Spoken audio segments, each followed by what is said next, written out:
এই মুহূৰ্তত RJ24 লাইভৰ সমূহ দৰ্শকক দিব লৈছো এটা বিগ ব্ৰেকিং। টিহুৰ ভেল্লাৰ চকত সংঘটিত হয় এক ভয়ানক পথ দুৰ্ঘটনা। টিহু মেগাফুডৰ বনোৱা হিচাপে কাম কৰা 3 যুৱকৰ এজন থিতাতে নিহত আৰু আনহাতে 2 যুৱক গুৰুতৰভাৱে আহত হয়। বৰ্তমান 2 যুৱক টিহু প্ৰাথমিক প্ৰেৰণ গোটত চিকিৎসাধীন আৰু এই মুহূৰ্তলৈ গুৰুতৰভাৱে আহত হোৱা এজনৰ নাম হৈছে ধ্ৰুৱ কলিতা আৰু ধ্ৰুৱ কলিতাৰ বয়স 28 বছৰ।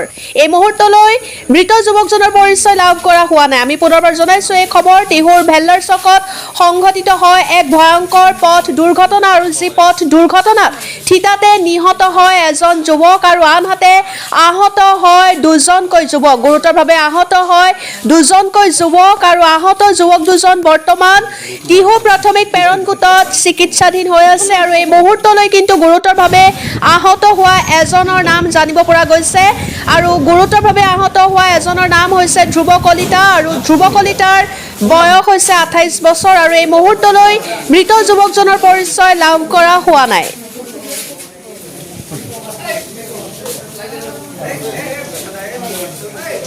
কিয় আঘাতপ্ৰাপ্ত হৈছে?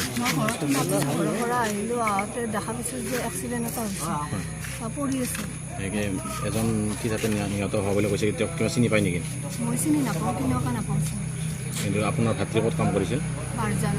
তেওঁ তাৰে কৰ্মচাৰী হ'ব পাৰে। এক্সিডেণ্টৰ কথা গম পায় নেকি? কেনেকৈ এক্সিডেণ্ট হৈছে গম পাইছে? ভাইটি ক'ত গৈছিল গম পাই নেকি? ভাইটি ক'ত গৈছিল? নাজানো। ঠিক আছে।